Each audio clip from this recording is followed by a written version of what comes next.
तसंच doctor Edward बॅचना हा सुगंध यायचा आणि ते इतके छान प्रसन्न होऊन परत यायचे. बघा, रिसर्चर होते. रिसर्चर असल्यामुळे त्यांच्या डोक्यामध्ये हा एक किडा सुरू झाला, काय आहे, का मी एवढा वेगळा इतका छान बनून येतो, त्रासात गेलेला मी आनंदी कसा होतो. त्यांनी म्हणजे हजारो झुडपं शोधली आणि त्या हजारो झुडपातून त्यांनी 38 झुडपं अशी आणली की त्याच्यातून त्या प्रत्येक मानवी मनाच्या प्रत्येक कंगोऱ्यावरती काम केलं जाईल. घरात सगळी भरपूर माणसं असतात पण माणूस एकटा असतो आणि त्याचं एकटेपण आहे ना इतकं दुर्दैवी असतं ना. सगळे असून पण हा कोणाशी मोकळा नसतो. हा इतका विचित्र आजार आहे ना. ह्याच्यावरती पुष्प संजीवनी, पुष्प औषधी काम करते. आपण ती व्यक्ती म्हणजे सगळ्यांच्या नजरेत दोषी, बरोबर आहे, दोषीच आहे किंवा कोर्ट ठरवेल काय ते, पण तिची मानसिक अवस्था, काहीतरी आतमध्ये केमिकल गडबड झालेली आहे. वॉलनट म्हणून आमच्याकडे एक औषध आहे.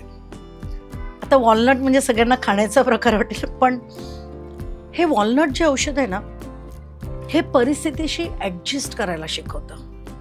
काय असतं माहितीये, चांगलं चांगलं बोलणारी माणसं सुद्धा ज्या वेळेला कॉन्स्टिपेटेड होतात ना त्यावेळेला त्यांचं कशावर मनच लागत नाही. आमच्याकडे असतात ना असे केसेस. आता अर्ली पिरियड मध्ये मुली घाबरतात, मग त्यावेळेला त्यांना आम्ही पुष्प औषधी देतो की it's a natural. Again walnut comes here, again chicory comes here, की घाबरू नकोस. किंवा ॲस्पेन देतो, मिम्युलस देतो, घाबरू नको बाळा, हे नॉर्मल आहे.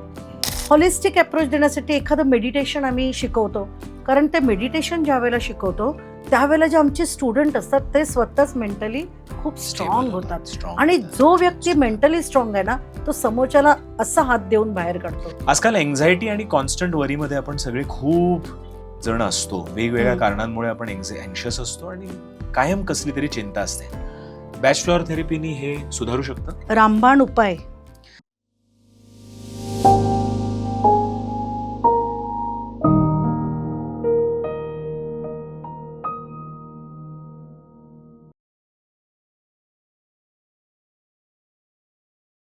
हाय, हॅलो, नमस्कार, वेलकम बॅक टू इनोटॉक्स. इनोटॉक्सवर यापूर्वी आपण आयुर्वेद, होमिओपॅथी, बाराक्षार, सूर्य उपासना, नेचरोपॅथी अशा वेगवेगळ्या पॅथीजबद्दल एपिसोड्स केलेले आहेत. आपण आयुर्वेदबद्दल जेव्हा बोललो तेव्हा वात, पित्त, कफ कसं काय बॅलन्स करता येईल आणि आपलं शरीर कसं काय हेल्दी ठेवता येईल याच्यावरती आपण तो एपिसोड बघितला. बाराक्षार जेव्हा आपण बघितलं तेव्हा जुने आजार कसे बरे करता येतील बाराक्षार वापरून याबद्दल देखील आपण चर्चा केली. जेव्हा आपण होमिओपॅथीकडे वळलो तेव्हा होमिओपॅथी वापरून अनेक सायकोसोमॅटिक आजारांवरती कसा काय रामबाण उपाय देता येईल याबद्दल देखील आपण त्या एपिसोडमध्ये बघितलं. सूर्य उपासना वापरून तर कदाचित जेवण न घेता सुद्धा आपण हेल्दी राहू शकतो का आणि सूर्यामधनंच आपण सगळा फोटोसिंथेसिस करून घेऊ शकतो का याबद्दल सुद्धा आपण खूप चर्चा केली आणि तो एपिसोड तुम्हाला आवडला देखील. आजचा एपिसोड सुद्धा असाच आगळा वेगळा विषय घेऊन आम्ही तुमच्यासमोर आलो आहोत. बॅच फ्लॉवर थेरपी किंवा पुष्प औषधी याच्याबद्दल तुम्ही ऐकलं आहे का? बॅच फ्लॉवर थेरपी आणि पुष्प औषधी हे समजा हा विषय समजा तुम्हाला नवीन असेल तर हा एपिसोड संपूर्ण बघा. हा एपिसोड संपता तुम्हाला एवढं नक्की लक्षात येईल की या थेरपीनी किंवा या माध्यमांनी, या पुष्प औषधांनी तुमचे काही जुने आजार किंवा काही मानसिक आजार किंवा तुमच्या आसपास असलेल्या लव्ड वनचा सुद्धा एखादा आजार दूर होऊ शकेल का? या विषयाबद्दल बोलण्यासाठी आज स्टुडिओमध्ये माझ्यासोबत आहेत डॉक्टर शोभा चांदगुडे. डॉक्टर शोभा चांदगुडे या बॅच फ्लॉवर थेरपिस्ट आहेत, नॅचरोपॅथ आहेत आणि इलेक्ट्रो होमिओपॅथीमध्ये सुद्धा त्या खरोखर तज्ज्ञ आहेत. डॉक्टर शोभा, वेलकम टू इनोटॉक्स. नमस्कार. खूप छान वाटलं तुमच्या स्टुडिओमध्ये आलोय आणि तुम्ही जी सुरुवातच केली ती खरोखर असं वाटलं की लोकांच्यासाठीच हा आपला एपिसोड आज होतोय. बरोबर. कारण मानसिक मन हे इतकं तरल आहे ना ते, आणि ॲब्झॉर्ब करत जातं चांगल्या वाईट सगळ्या गोष्टी. त्याच्यामुळे आजच्या पूर्ण समाजाला ह्याची इतकी गरज आहे. तर त्यामुळे सगळ्यात पहिलं धन्यवाद, तुम्ही मला ह्या विषयावर बोलण्यासाठी आज इथे निमंत्रित केलं. मला खूप आवडेल हा तुम्ही एपिसोड. इनोटॉक्समध्ये आलात आणि ज्या क्षणी आपण या एपिसोडची जेव्हा चर्चा करत होतो त्यावेळेला असं लक्षात आलं की आयुर्वेद, होमिओपॅथी, बाराक्षार, सूर्योपासना, नॅचरोपॅथी हे तर आहेच, पण पुष्प औषधी हा विषय इनोटॉक्सवरती याच्या आधी आम्ही कधी घेतला नव्हता. आणि पुष्प औषधीमध्ये म्हणजे आता आपल्या दर्शकांना पुढे पुढे जसा एपिसोड उलगडेल तसं समजेलच, पण वेगळेपण नक्कीच आहे. हं. तर आपल्या दर्शकांना पुष्प औषधीबद्दल पटकन समजावं याकरता मी एक तुमच्यासाठी एपिसोडच्या सुरुवातीलाच हं. एक रॅपिड फायर बनवली आहे. हं. त्या रॅपिड फायरमध्ये मी तुम्हाला एक एक प्रश्न विचारीन आणि तो प्रश्न असा असेल की तो आजार बॅचलर थेरपीनी बरा हं. होऊ शकतो का? हं, हं, हं. आणि तुमची उत्तरं मला स्मॉल हवी आहेत. ओके. 1 sentence 1 word okay. तुम्हाला पाहिजे तसं असेल. अगदी नक्की. आजकाल अँक्झायटी आणि कॉन्स्टंट वरीमध्ये आपण सगळे खूप जण असतो. वेगवेगळ्या हं. कारणांमुळे आपण अँक्शियस असतो आणि कायम कसली तरी चिंता असते.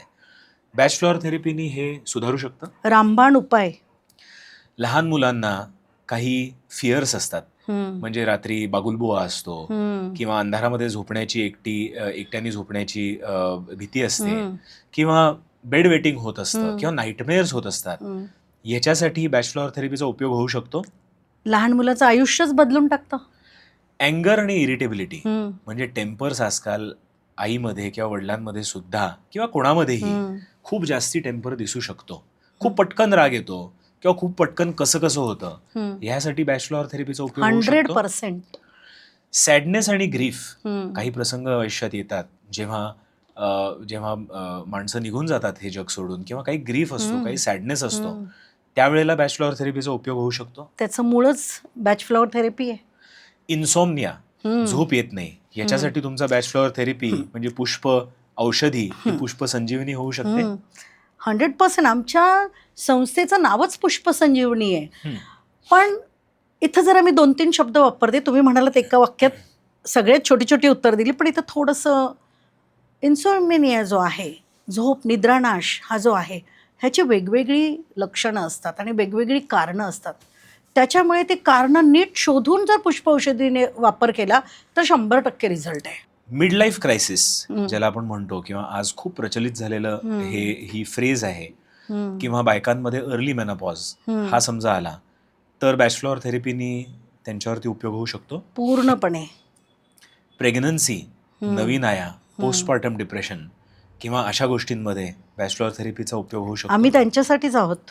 सिनियर सिटीजन्स, हं. आजी आजोबांचा हट्टीपणा, हं. म्हणजे करतात असं मी म्हणत नाही, पण आपण असं म्हणूयात, किंवा एकटेपणा म्हणजे म्हातारपणातला एकटेपणा, ह्यासाठी बॅचलर थेरपी उपयोगी होऊ शकते. सांधे बदलताना आहे ना, तो रस्ता असू दे, ती ट्रेन असू दे, खडखडाट होतोच. इथे आयुष्याचा खडखडाटच असतो. हं. त्यामुळे अशांना मी तर म्हणते की देवाने आम्हाला नेमलेलं आहे की अशा सिनियर सिटिझन्सच्या मदतीला जावं. सो आत्तापर्यंत मला समजलं की इमोशन्स रिलेटेड जो आजार किंवा जो इश्यू किंवा जो प्रॉब्लेम आपल्या आयुष्यामध्ये असतो त्याच्यासाठी कदाचित बॅचलर थेरपीमध्ये अगदी रामबाण उपाय तुमच्याकडे आहे.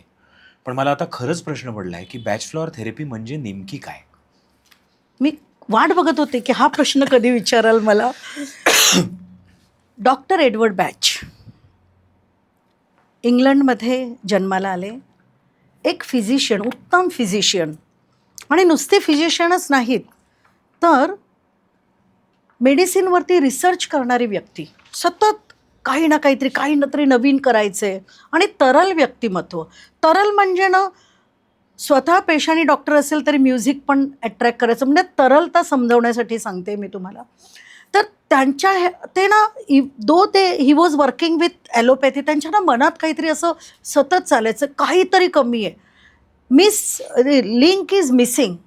तर ह्या मिसिंग लिंकवर ते काम करत होते की काहीतरी अजून मी काहीतरी वेगळं केलं पाहिजे. असं करता ना ते त्या उद्विग्न अवस्थेत लंडनच्या जंगलामध्ये फिरायचे. त्यावेळेला 1930च्या अगोदरचा काळ सांगते मी तुम्हाला. तर ते फिरत असताना काहीतरी वेगळ्या अवस्थेत जायचे आणि तिथे झरे असायचे, छोटी छोटी रानझुडपं असायची आणि ते रानझुडपं अशी पाण्यामध्ये डुंबली जायची आणि वरून पाणी खळखळ वाहत असायचं.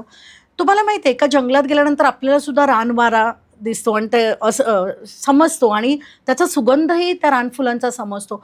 तसंच डॉक्टर एडवर्ड बॅचना हा सुगंध यायचा आणि ते इतके छान प्रसन्न होऊन परत यायचे. बघा, रिसर्चर होते. रिसर्चर असल्यामुळे त्यांच्या डोक्यामध्ये हा एक किडा सुरू झाला, हे काय आहे, का मी एवढा वेगळा इतका छान बनून येतो, त्रासात गेलेला मी आनंदी कसा होतो. आणि मग त्यांनी काय केलं माहिती आहे, त्यांनी वेगवेगळ्या पद्धतीने ती औषधं आणायला सुरुवात केली, त्या टाईपचे पेशंट्स आणायला सुरुवात केले, कारण त्यांना हे कळलं मानसिक अवस्था ही छान होते. आणि त्यांनी प्रॉपर अभ्यास केला आणि अभ्यास केल्यानंतर त्यांनी 38 फुलं अशी शोधली की ती माणसाच्या वेगवेगळ्या जी अवस्था आहे त्या अवस्थेवरती काम करतं. त्याची काही कॉम्बिनेशन्स त्यांनी बनवली आणि त्यांनी एक रेस्क्यू रेमेडी म्हणून 39th म्हणजे 39वे मेडिसिन त्यांनी बनवलं. 38 फुलं आणि 39 ह्या फुलांमध्येच काही प्रमाणात मिक्स करून रेस्क्यू रेमेडी बनवली. रेस्क्यू रेमेडीना मी खरंच सांगेन, ह्या जगामध्ये ना कोणाला स्ट्रेस नाही अशी व्यक्तीच मला माहीत नाही. आज नाही तर उद्या, कमी नाही तर जास्ती, थोडा नाही तर जास्त, असा स्ट्रेस सगळ्यांना असतो. रेस्क्यू रेमेडी जर तुमच्या घरी असेल ना तर ती पटकन वापरून ह्याचा आपण लाभ घेऊ शकतो. तेजस, इथं मला एक सांगायला आवडेल की बॅच फ्लॉवर थेरपी हे औषध आपण हे का वापरावी, ही पॅथी का वापरावी, ह्याचे 2 मेजर गोष्टी आहेत. सगळ्यात पहिली गोष्ट म्हणजे ह्या औषधांची सवय लागत नाही. म्हणजे हे मी औषध नाही घेतलं तर मग मला काहीतरी होईल किंवा हे सततच मी औषध घेतलं पाहिजे, ॲब्सोल्युटली नॉट. आणि दुसरं अतिशय महत्त्वाचं म्हणजे ह्याला कोणताही साईड इफेक्ट नाही. मी का इतकं कॉन्फिडंटली सांगते की तुम्ही तुमच्या घरी रेस्क्यू रेमेडी ठेवू शकता, कारण ते कमी प्रमाणात घेतलं काय होईल, जास्तीत जास्त तुम्हाला उपयोग नाही होणार, पण त्याच्यामुळे काहीतरी आजार झाला आहे असं घडणार नाही.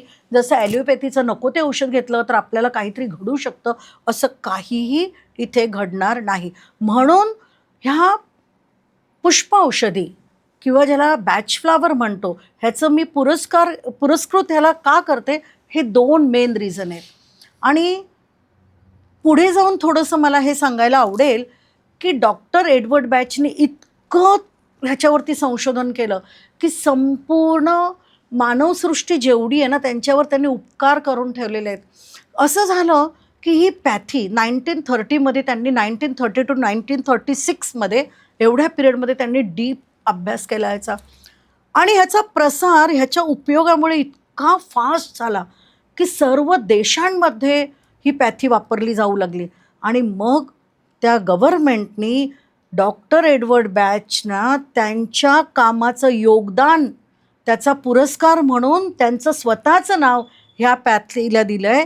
ह्याला बॅच फ्लॉवर पॅथी म्हणतात, कोणी ह्याला बाख म्हणतं, आम्ही याला पुष्पसंजीवनी म्हणतो. पुष्प औषधीला आमच्या संस्थेचं नाम आम्ही पुष्पसंजीवनी याच्यासाठी दिलं आहे. जसं लक्ष्मणाने संजीवनी आणून रामाचा जीव वाचवला, श्रीरामांचा जीव वाचवला, तसंच ही पॅथी आपला जीव वाचवते. फारच सुंदर. मला तुम्ही सांगत असताना असं नक्की लक्षात आलं की बॅच फ्लॉवर थेरपीमधलं जे हिलिंग होतं ते औषध घेतल्यामुळे, पुष्पसंजीवनी घेतल्यामुळे जे हिलिंग होतं ते कुठेतरी त्या इमोशनल लेवलला होत आहे. आणि मला असं म्हणजे एक रेफरन्स असा लागला की तुम्ही सांगा ते बरोबर आहे की नाही, किंवा जे आता आजकाल मार्केटमध्ये आपल्याला कॅमोमाईलचा चहा मिळतो. आणि कॅमोमाईल हे सुद्धा एक फुलच असतं, म्हणजे त्याच्या कार्टन्सवरती बघितलं तर ते फुलच असतं. आणि त्या फुलाचा चहा करून आपण जेव्हा पितो तेव्हा सडनली आपल्याला रिलॅक्सेशन, थोडीशी झोप येते आणि अगदी छान वाटायला लागतं. ते होण्याचं कारण कदाचित असंच असेल की त्या फुलामध्ये सुद्धा काहीतरी असे गुण आहेत जे आपल्यामध्ये ते उतरतात. किंवा जसं आयुर्वेदमध्ये म्हणतात की जे पिंडात ते ब्रह्मांडात आणि जे ब्रह्मांडात ते पिंडात, तसंच याच्यामध्ये काहीच असेल. तर ह्या 38 रेमेडीजमध्ये, या 38 फुलांमध्ये मी असं ऐकलं होतं की काही एक व्हायब्रेशनल किंवा एक एनर्जेटिक प्रिन्सिपल असतं, जी एनर्जेटिक प्रिन्सिपल आपल्यामध्ये नसतं म्हणून ते तुम्ही आपल्याला देता. म्हणजे एखाद्याला समजा खूप लो फिलिंग येत असेल तर त्याचं अँटीडोट, हाय फिलिंग करणारं एखादं औषध ते तुम्हाला कदाचित तुम्ही देता. तर त्याच्यामध्ये काही व्हायब्रेशनल एनर्जी असते, फ्रिक्वेन्सी मेजर करण्यासारखं काही असतं. नक्कीच. ऑफकोर्स ज्या वेळेला हे औषध बनवलं जातं त्याची प्रक्रियाच अशी आहे की याचे व्हायब्रेशन्स काढले जातात. ह्याचं जेव्हा एक्स्ट्रॅक्ट काढलं जातं ह्या फुलांचं, त्यावेळेला त्याच्यामधले व्हायब्रेशन्स, त्याचे जे तरंग आहेत ते तरंगच काढून घेतले जातात. तरंग म्हणजे ना प्रत्येक ह्याला म्हणजे एक फ्रिक्वेन्सी आहे. प्रत्येक औषधाला सुद्धा एक फ्रिक्वेन्सी आहे. ती फ्रिक्वेन्सी काढली जाते. त्याचा जो एक्स्ट्रॅक्ट आहे, म्हणजे आपण जसं आयुर्वेदामध्ये काढे केले जातात, उकळून उकळून त्याचं जे काढलं, तसं ह्याचं पण पोटेन्सी बनवली जाते. तर ते जे आहेत, ही तुमच्या शरीरामध्ये ज्या गोष्टी कमी आहेत त्या कमतरता भरून काढण्यासाठी म्हणून हे पर्टिक्युलर फूल त्यासाठीच वापरलं जातं. आणि म्हणूनच इथे खूप स्पेसिफिक आहे. तेजस, मला इथं एक सांगायला आवडेल की डॉक्टर एडवर्ड बॅचनी आहे ना 7 प्रकारात मानवी मन विभागलेलं आहे. म्हणजे त्यांनी भीती म्हटलं ना की फक्त नुसती इन जनरल भीती असं केलेलं नाही. आणि एस्पेशली पुष्प संजीवनी ही जी इन्स्टिट्यूट आहे, डॉक्टर विजय पाटील आणि मी, आम्ही दोघांनी हे जी इन्स्टिट्यूट चालू केलेली आहे, तर ह्या इन्स्टिट्यूटमध्ये आम्ही काय बघितलं की मेंटल लेवलला स्कॅनिंग करायचं आहे आम्हाला. म्हणजे मानवी मन जितकं दिसतं तितकं नाही आहे, त्याच्या पलीकडे अत्यंत म्हणजे ब्रह्मांडासारखंच हे एक मन आहे.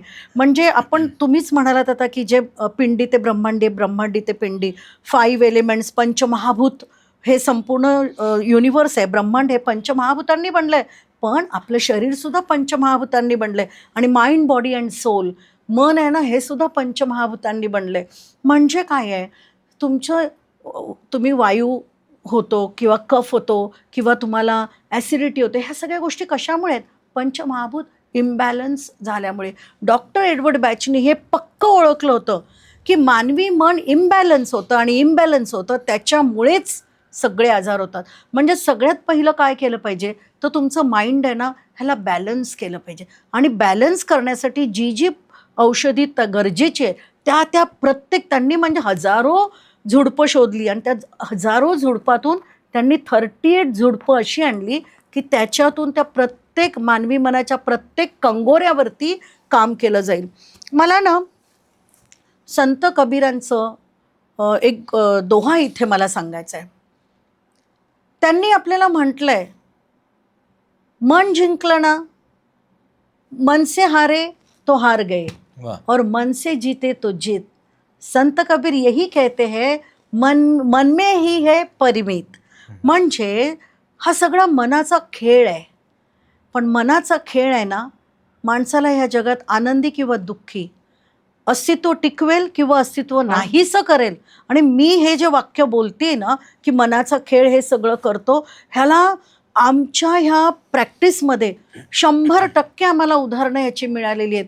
फॉर एक्झाम्पल, एक स्त्री होती, पेशंटची नावं मी इथे कुणाची स्त्री, पुरुष, मूल असंच घेणार आहे मी, कारण मला सगळ्यात पहिलं म्हणजे डॉक्टर विजय पाटील किंवा माझ्याकडे पुण्यात किंवा मुंबईत आमच्याकडे ज्या वेळेला पेशंट येतात किंवा आमच्याकडे जी लोकं शिकतात त्यांना आम्ही हे सांगत असतो की कुठल्याही परिस्थितीत पेशंटचं सिक्रेसी ही मेंटेन झालीच पाहिजे.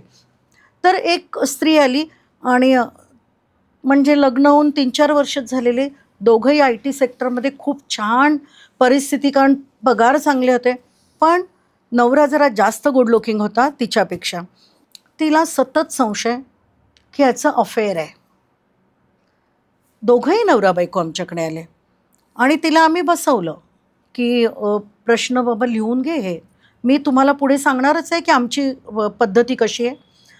तर तिने ज्या वेळेला सगळं लिहून दिलं ना, त्यावेळेला आमच्या हे लक्षात आलं की ही अतिविचार करणारी व्यक्ती आहे, संशयी व्यक्ती आहे, मत्सरी व्यक्ती आहे. बघा मी काय शब्द बोलते. आमचे जे 114 प्रश्न ज्याच्याबद्दल मी तुम्हाला नंतर सांगणार आहे, याच्यामध्ये मनातले किती बारकावे समजतात की समोरची व्यक्ती ही संशयी आहे का, मत्सरी आहे का, हिला नवऱ्याचा डाऊट येतोय का. आणि हे बघितल्यानंतर आमच्या लक्षात आलं हे काय आहे. मग ज्यावेळेला आमच्याकडे रिपोर्टचं ॲनालिसिस आला पूर्ण, तिला म्हटलं जरा वेळ बाहेर बसा आणि नवऱ्याला बोलवलं आतमध्ये. त्याला विचारलं की बाबा तुला असं काही जाणवतं आहे का, ही अशी तुझ्यावर डाऊट्स घेते का. म्हणे अहो मॅडम, ह्याचसाठी आलो आहे मी इथे. आणि मग तिच्यावरती आम्ही जे आमचे औषधं आहेत, चिकोरीसारखं औषध आहे किंवा विलो वापरतो, वॉलनट वापरतो. अर्थात हे कसे किती प्रमाणात काय आणि काय कॉम्बिनेशनमध्ये द्यायचं ते वेगळं आहे सगळं, परंतु असे 5-6 औषधांची कॉम्बिनेशन्स केली आणि तिला दिल्यानंतर 6 महिन्यामध्ये दोघंही मिठाईचा बॉक्स घेऊन आले, because she was pregnant and they वर व्हेरी हॅपी. त्यामुळे ना म्हणजे किती कंगोरे याच्यामध्ये दिसतात. तुम्हाला आणखीन संत ज्ञानेश्वरांचं पण, आपल्या ज्ञानेश्वरीत त्यांनी लिहिलेलं आहे, मन करा रे निर्मळ आहे सर्व सिद्धींचे कारण. म्हणजे जर जगामध्ये तुम्हाला काहीही सिद्धी पाहिजे असतील, सिद्धी म्हणजे आपल्यासारख्यांना, सामान्य माणसाला काय सिद्धी पाहिजे? घर पाहिजे, चांगली नोकरी पाहिजे, आणि हे सगळं झाल्यावरती मुलं बाळं पाहिजेत, आणि आपण खुश पाहिजे. खुश एकटं माणूस कधीच राहत नाही. कुटुंबातली सगळी माणसं ज्या वेळेला खुश असतात तेव्हाच सगळे खुश. म्हणजे संत ज्ञानेश्वरांनी त्यावेळेला सांगितलंय, मन करा रे निर्मळ. पण कसं निर्मळ करा? म्हणजे कुठला निरमा किंवा कुठला रिन वगैरे किंवा सर्फ टाकून मन निर्मळ होत नाही. त्याच्यावरती काम करावं लागतं. आणि सगळ्यात पहिलं काम करण्याच्या अगोदर पण पहिली स्टेप काय आहे, तर तुम्हाला एक कळलं पाहिजे की इथं प्रॉब्लेम सुरू झाला आहे. आणि तो प्रॉब्लेम सोडवणारी व्यक्ती नीट पाहिजे. प्रॉब्लेम आयडेंटिफाय करणारी अचूक ही व्यक्ती नीट पाहिजे. अगदी. आणि आणखीन एक इथं सांगायला आवडेल की आपल्या भारतामध्ये, आणि हल्ली मला कळले की बाहेरच्या देशांमध्ये, कारण आमच्याकडे इंटरनॅशनल क्लायंट्स पण आहेत, कारण आम्ही ऑनलाईन पण हे औषधी देतो आणि स्टुडंट आमचे शिकतात पण. तर तिथे सुद्धा आपण म्हणतो की भारतात आहे ना, काही असं कोणी लक्ष देत नाही मनावरच्या प्रॉब्लेमवरती. आय एम सॉरी टू से की बाहेरच्या देशातही असंच आहे, दाबलं जातं. ह्या औषधांपैकी मगाशी तुम्ही सांगितलं की या औषधाचा कुठलाही साईड इफेक्ट नाही, हो, किंवा चुकीची रेमेडी घेतली असं होऊ शकतं? काहीच फरक नाही पडत. त्याचा फरकच समजा पडत एखाद्याने नाही. चुकीची रेमेडी घेतली, चुकीचं औषध घेतलं, हां, फरक पडतो, मोठा पडतो. काय तर तुमचं मूळ कारण तिथंच राहील, म्हणजे रोग मूळ कारण तिथेच तिथेच राहील. राहील. म्हणजे बरोबर. तुम्हाला रिझल्ट नाही पण मिळणार, त्याचा वेगळा साईड इफेक्ट पण होत नाही. असं काहीतरी ओमिटिंग होतंय, काहीतरी असं काही घडणार नाही. असं होऊ शकतं की रेमेडी बरोबर आहे, पण ती ओव्हरडोस घेतली हम्म. तर त्याच्याने काही फरक काहीच पडू नाही शकत होणार, नाही? काही नाही होणार. ओके. आणि एखाद्याने समजा ही रेमेडी चालू केली घ्यायला, पुष्पसंजीवनीची, तर किती दिवसांमध्ये त्यांना फरक जाणवायला लागतो? Yes, again severity. ओके. सिव्हिअरिटीवरती हे आहे. तुम्ही लवकर ओळखलं की तुमचं लहान मुलं आहे, टँट्रम करतंय, वस्तू फेकतंय. असं एक बाळ आलं होतं. बाळ किती महिन्याचं होतं? 8-9 महिन्याचं. पण ना ते असं संध्याकाळच्या वेळेला एकदम क्रँकी बनायचं, रडायचं, आणि मग आई काय करायची? नजर उतरणं नजर. आणि हेन तेन. लहान मुलं, पोटातलं बाळ, ह्याच्यावर सुद्धा वातावरणाचा परिणाम होतो. ह्याला सुद्धा स्ट्रेस येतो. आता तो स्ट्रेस कसा येतो? आईचा स्ट्रेस बाळाच्या पोटामधल्या बाळाच्या अर्भकामध्ये जातो. आता हा स्ट्रेस कमी करायचा. आता बाळाला आम्ही लवकर आहे ना ओरल देतो, ओरल मेडिसिन बाळाला पण देतो, पण आम्ही हल्ली कसं माहिती आहे, पेरेंट्स जरा घाबरतात अनेक वेळेला औषधं घ्यायला. आम्ही काय करतो माहिती आहे, तो झोपतं ना बाळ, त्याच्या आजूबाजूला टाकायला ड्रॉप्स देतो. काय सांगितलंय मी तुम्हाला? औषधाचे तरंग आहेत, व्हायब्रेशन्स आहेत. हो. आणि हे व्हायब्रेशन ज्या वेळेला बाळाच्या आजूबाजूला असतात ते बाळ आनंदी बनतं. पण आता कुठलंही औषध टाकून चालेल का? नाही. तर ते स्पेसिफिक जे बाळ का, आम्ही त्यासाठी आईला प्रश्न विचारतो आणि आईची पण मानसिक स्थिती समजून घेतो. कधीतरी असं होतं की आईला सुद्धा औषधं द्यावी लागतात, कारण आईतून तो स्ट्रेस बाळाकडे, आईचं दूध बाळ पित असतं, तो स्ट्रेस असा कॅरी फॉरवर्ड होतो. आणि ना आपले जे पुढचे जे सिटिझन्स होणार आहेत ना, ते पण ते स्ट्रेसवाले सिटिझन तयार होतात. त्याच्यामुळे ना आईने स्वतःला सुद्धा पहिलं प्रेग्नन्सीच्या अगोदर, ड्युरिंग प्रेग्नन्सी आणि आफ्टर प्रेग्नन्सी, पोस्टपार्टम ज्याला म्हणतो, त्याच्यासाठी बॅच फ्लॉवरचा उपयोग करणं मस्ट आहे. अगदी बाळाला दूध पाजतोय ना त्यावेळेला सुद्धा तुम्ही औषध घेऊ शकता.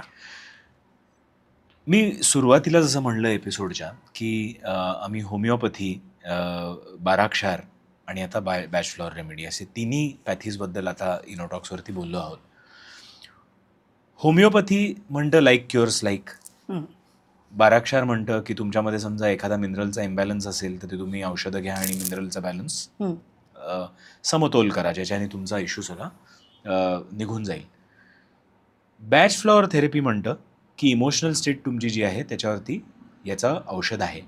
या तिन्ही पॅथीज सेपरेट आहेत का कुठेतरी? या तिन्ही पॅथीज एकमेकांशी लिंक्ड सुद्धा आहेत? कारण की तुम्ही इलेक्ट्रो होमिओपॅथ सुद्धा आहात, म्हणून हा प्रश्न विचारला. आणि आपण जेव्हा चर्चा केली तेव्हा तुम्ही म्हणालात की तुम्ही बाराक्षार सुद्धा थोडंफार कधी कधी हो देता. हो. तर ह्या तिन्हीमध्ये कसं लिंक आहे आणि कुठली पॅथी तुम्ही कधी देता याबद्दल सांगू शकाल का? तेजस, मला इथं काय सांगायचं माहिती आहे का, ही पुष्प संजीवनी जी आमची इन्स्टिट्यूट आहे, हं. जी पुण्यात आणि मुंबई, डॉक्टर विजय पाटील आणि मी, आम्ही दोघंही फाउंडर आहोत त्याचे. तर ही जी पॅथी आहे ना, याच्यात आम्ही खूप वेगळं काम केलेलं आहे. आणि मी अगदी ठोकून सांगेन, ठामपणे सांगेन, की खरंच आमच्यासारखं कुणी काम करत नाही आहे. म्हणजे अगदी विनयाने सांगते हां, म्हणजे कुणाला चॅलेंज वगैरे नाही आहे, पण विनयाने सांगते मी, की हे आम्ही ठामपणे का सांगतो, की जवळजवळ 15 वर्ष आम्ही दोघांनी याच्यावरती काम केलेलं आहे. आणि कसं काम केलं आहे माहिती आहे का, की बघा, सायकोसोमॅटिक डिसिजेस आणि सोमॅटोसायकिक डिसिजेस म्हणजे मनातून शरीरामध्ये येणारे आणि सायकोसोमॅटिक. शरीरातून मनात जाणारे, बघा, मनातून शरीरामध्ये आणि शरीरातून मनामध्ये, असे दोन्ही प्रकारचे डिसीज इथे क्युअर करतो. तुम्हाला एक्झाम्पल सहित सांगते मी. बघा, चिडचिड आहे, सगळे हजारो लोक बरोबर आहेत, पण मी एकटा आहे, असंही घडतं. पेशंट आहेत आमच्याकडे, हजारो लोकांच्यात आपण असतो. लोक म्हणतात, अरे हो ह्याच्याबरोबर किती माणसं आहेत, काय मजा, म्हणजे एकटेपणा ह्या माणसाला ह्याच्या जवळ पण शिवत नसेल. घरात सगळी भरपूर माणसं असतात, पण माणूस एकटा असतो. आणि त्याचं एकटेपण आहे ना, इतकं दुर्दैवी असतं ना, सगळे असून पण हा कोणाशी मोकळा नसतो. हा इतका विचित्र आजार आहे ना, ह्याच्यावरती पुष्प संजीवनी, पुष्प औषधी काम करते. कसं आहे की संशयी वृत्ती, चिडचिडेपणा, एकटेपणा, भित्रेपणा, डिसिजन न घेऊ शकणं. आता डिसिजन न घेऊ शकणं म्हणजे किती डिसिजन घेऊ शकत नाहीत माहिती आहे. कपडे आणायला गेले, एखादी मुलगी आहे, तिची मैत्रीण आज नाही आहे म्हणून ही एकटी कपडे आणायला गेली. कपडे आणायला गेली, दुकानात गेल्यानंतर 3 ड्रेस आवडले, 2च घ्यायचे. मग हा घेऊ की हा घेऊ, हा घेऊ की हा घेऊ, असं आंधळी कोशिंबीर पण तिला खेळता येत नाहीये. तिच्या मनामध्ये द्वंद्व चालू आहे. मग ती काय करते, एका मैत्रिणीला फोन करते, कोणतं घेऊ गं? मग मैत्रिणी सांगते, नाही हे 2 घे. पण तरी हिला डाऊट असतो. मग ती काय म्हणते, हिला जरा हिचा चॉईसच चांगला आहे, मी 3री घेऊ का? मग आणखीन एक कुणाला तरी विचारते. असे अनसर्टिनिटी असलेली लोकं, डिसिजन न घेऊ शकणारी लोकं, हा कोर्स घेऊ म्हणजे सायन्सला जाऊ की कॉमर्सला जाऊ, इथपासून विचार करणारी, म्हणजे होतं थोडं तर असं सगळ्यांना असतं, पण त्यातच अडकून बसणं किंवा पास्टमध्येच विचार करणं, हे सगळे डिसिजन्स झाले सायकोसोमॅटिक. म्हणजे मनामधून शरीराकडे. आधी मन चिंतेत राहतं, विचारत राहतं आणि मग इतकी वाईट अवस्था येते की कुठला तरी शारीरिक आजार तुम्हाला पकडून ठेवतो आणि मग बाहेर पडणं कठीण आहे. काय करायला पाहिजे? आधीच कात्री लावा. तुम्हाला वाटतंय ना की तुम्हाला चिंता आहे, चिंता म्हणजे घरातली मुलगी कॉलेजला गेली आहे, अर्धा तास उशीर झाला, आई सगळ्यांना फोन लावते, तिच्या मैत्रिणींना लावते आणि कोण नातेवाईक कोण जे काय असेल ना सगळ्यांना फोन करते. अर्धा तास थांब ना, तिचा फोन लागत नाही तर काय प्रॉब्लेम, चार्जिंग संपलं असेल, काहीतरी असेल, थोडं अर्धा तास थांब, 2 तास थांब, नंतर तू चौकशीला लाग. पण आई अशी करत नाही. किंवा माझ्या मुलाचं कसं होईल, अरे ते मूल खूप छान आहे, आनंदी आहे, पण तू इतकी टेन्शनमध्ये आहेस ना की तुझे व्हायब्रेशन त्या बाळावर जात आहेत, हे आई विचारच करत नाही. किंवा माझा मुलगा सगळ्यात बेस्ट असं पाहिजे म्हणून आई त्याला भरपूर क्लासेस ना, छोटं 4-5 वर्षाची मुलं, ह्यांना इतके, म्हणजे हा फिटनेसचा क्लास, मग दुसरा काय तो जम्पिंगचा क्लास आणि तिसरा पेंटिंगचा क्लास. अरे त्या मुलाला थोडंसं खेळू द्या, नॉर्मल नॅचरल खेळू द्या. पण हे जे सगळं तुम्ही म्हणताय ना, ते कदाचित प्रॉब्लेम हा समजा वाटलाच नाही तर त्याच्यावरती पुष्प औषधी घेण्याचा संबंधच येणार मी नाही. सुरुवातच सांगितले ना की please identify your problems, otherwise it will turn into severe problem. Into severe जर तुम्हाला सिव्हिअरिटी थांबवायची आहे ना, तर तुम्ही प्लीज आधी त्याला ओळखा. म्हणून आजार ओळखणं हा सगळ्यात पहिला पाय आहे, फर्स्ट स्टेप. मग आता काय, हे झालं मानसिक. म्हणजे ह्याच्यामुळे अनेक प्रॉब्लेम्स तयार होतात. परंतु कॅन्सर झाल्यानंतर तुम्ही बघा, पेशंटना ज्यावेळेला केमो दिला जातो, केस गळत असतात. म्हणजे माझ्याकडे असे पेशंट होते की अक्षरशः पापण्या पण गळायला सुरुवात झाल्या होत्या. आता काय माहीत त्यांना, कुणाला ह्याचा सिव्हिअर त्रास होतो, कुणाला होत नाही. आणि तिला इतकी चिंता ना की माझी मुलं लहान आहेत, मी इथून ह्याच्यातून जगणार नाही. परत मन से हारे तो हार है और मन से जीते तो जीत, संत कबीरांनीच सांगितलं. मग आता ह्या व्यक्तीला मनाने हरते, ही व्यक्ती ही ढासळते, मग आत्ता हिच्यावर कसं काम करायचं, आत्ता हिच्या कॅन्सरच्यामुळे तिच्यात झालेले मानसिक बदल, कॅन्सरमुळे तिच्या पेशंटमध्ये झालेले बदल, तिच्या मानसिक अवस्थेत झालेले बदल, ह्याच्यावरती ज्यावेळेला आम्ही काम करतो त्याला आम्ही काय म्हणतो की सोमॅटोसायकिक आजार. म्हणजे पहिलं शरीर आणि मग मन. शरीरामुळे मन खराब झालं. आणखीन अशीच एक पेशंट आली, डायबेटीस काही खूप जास्त नव्हता, सुरुवात होती. बरोबर आहे, घाबरायला पाहिजे, कारण घाबरल्याशिवाय आपण काळजीच घेत नाही, त्यामुळे थोडं घाबरणं गरजेचं आहे. पण ह्याला इतकी चिंता लागली ना त्या माणसाला कि सतत चिंतित, अब मेरे को डायबिटिक हुआ, मैं डायबिटिक हूँ, अभी डायबिटीज हुआ है, अब मैं क्या करूँ, अब मेरे घर में सबकी शुगर मैं बंद कर दूंगा. अरे तुला झालंय म्हणजे दुसऱ्याला घरातल्यानं होईल असं नाही ना. पण ती फियर, इतकी फियर ना. हाँ फिर बोलते हैं कि नजर के ऊपर परिणाम होता है तो अभी मैं ना ज़्यादा पडूंगा ही नहीं. हे कुठलं शास्त्र. म्हणजे किती मानसिक अवस्था, किती भीती असेल, त्याला पगडा बसलेला भीतीचा.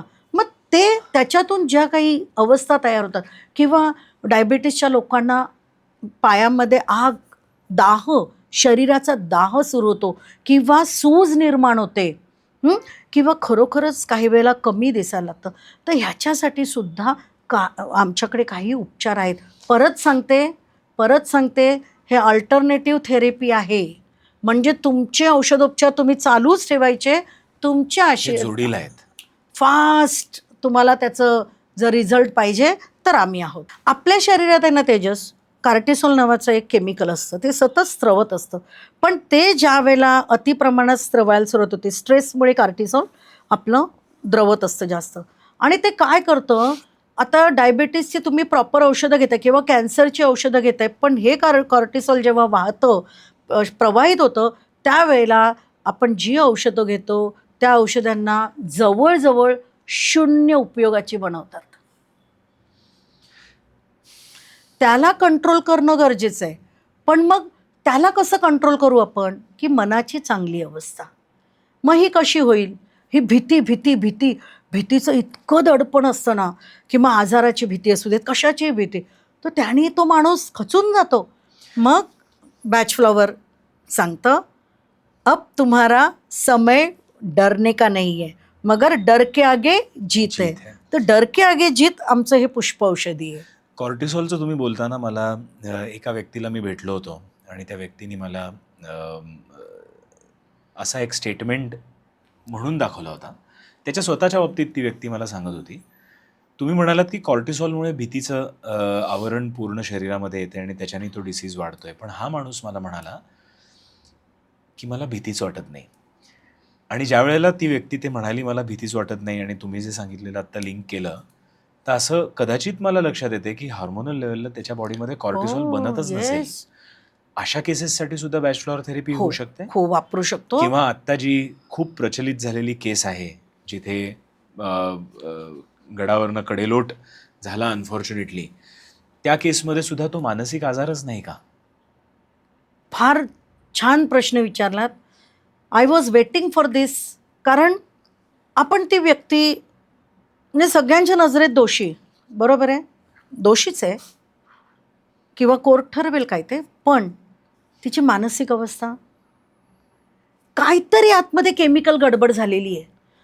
कोणी सामान्य गोष्टींसाठी कोणी इतकं काहीतरी एवढी मोठी पनिशमेंट कुणाला देऊ शकतं का? ही केमिकल जी गडबड झालेली आहे ना, ही केमिकल गडबड नक्कीच पुष्पौषधी हे सोडवते. कंट्रोल होऊ मी शकते. तुम्हाला मघासपासून काय म्हणते की सगळ्यात पहिलं स्टेप काय आहे माहिती आहे का, की तुमच्या घरातल्या सगळे तरुण असतील, लहान मुलं असतील, मोठी माणसं असतील, हे सगळ्यांना प्लीज नीट ऑब्झर्व करा. एस्पेशली जर तुमची मुलं ॲडल्संट स्टेजमध्ये म्हणजे पौगंडावस्थेत जात असतील, किंवा टीनेजर असतील, किंवा कॉलेजमध्ये पाऊल टाकत असतील, तर अशा वेळेला त्यांना प्लीज ऑब्झर्व करा. कारण काय म्हटलं जातं, catch them early. Catch them early म्हणजे काय, सुरुवात असतानाच तुम्ही पुष्प औषधी त्यांच्यावरती सुरू करा आणि बघा की हे अशा सगळ्या केमिकल्स गडबडी होणार नाहीत. मॅडम, मी तुम्हाला 2-3 सिच्युएशन्स देतो आणि त्यामध्ये तुमच्याकडे ज्या आलेल्या केसेस असतील त्याच्याबद्दल आम्हाला हं, जाणायला आवडेल, कारण की मला समजून घ्यायचं आहे की बॅचलर थेरपीने ते प्रॉब्लेमसुद्धा सुटू शकतात हं, का? हं, असं आपण म्हणूयात की खूप वेळेला ना एक भित्रेपणा असतो, लॉस ऑफ कॉन्फिडन्स असतो, म्हणजे अगदी जॉबमध्ये जाणाऱ्या व्यक्तीमध्ये सुद्धा असतो किंवा टीनेजर असतो, हं, जे नुकताच वयात आले असल्यामुळे एक कॉन्फिडन्स कमी असतो किंवा खूप रागराग होत असतो किंवा कंट्रोल नसतो स्वतःच्या इमोशन्सवरती. तर अ, ह्या स्टेटसाठी सुद्धा लो कॉन्फिडन्स किंवा अनप्रेडिक्टेबल इमोशन्स किंवा हं. खूप सारा अँगर, अशी काही केस आहे जिथे तुम्ही ती सॉल्व्ह केली होती? हो, हो. आता यात मी तुम्हाला 2 केसेस सांगेन. तर पहिली केस आहे ना, ही पेरेंटिंग रिलेटेड आहे सांगेन तुम्हाला. आपण बघा लहान मुलांना ना, बागुलबुवा आला, पोलीस आला किंवा प्राण्यांची भीती दाखवतो. तर एक बाई माझ्याकडे आली आणि तिने सांगितलं, की "हे माझं बाळ आहे, 5-6 वर्षाचं बाळ आहे. पोलिसची गाडी" ते अशा ठिकाणी राहतात, की खालून ते सायरन वाजत गाडी जाते. आणि त्या आई आणि बाबांनी नेहमी खाली गेल्यावर दाखवले, "बघ, ही ना पोलिसची गाडी आहे आणि पोलीस पकडून नेतात."